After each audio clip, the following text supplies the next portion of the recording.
जितनी जल्दी हो सके घर छोड़ो।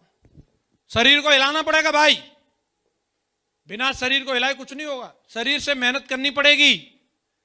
ये नहीं चाहेगा फिर भी उसको इस्तेमाल करो। इसे आराम पसंद है, लेकिन इसे और आराम दोगे जो और आराम मांगेगा, और आराम दोगे साला ये हॉस्पिटल में पहुंचा के आराम दिलाएगा तुम्हें। इसकी कोई लिमिट नहीं है, मैं बता रहा हूं। इसे पूछ के नहीं चलना। हेलो, फिजिकल डिसीजन लेना पड़ेगा। घर से बाहर, घर में है क्या ये बताओ? है सब साला खर्चे के आइटम है, चिल्ल पौन लगी रहती है, वहां कोई इज्जत नहीं, कुछ नहीं। यहां आ रहे देखो माला फूल, ये गुरुजी अजीमो शान शहंशाह।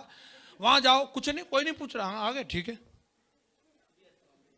एक बुक के रोज कुछ नहीं, कुछ भी नहीं। यहां पूछते हैं यस या नो, वहां पूछ के दिखाओ। चूं चां भी आवाज नहीं निकलती। हेलो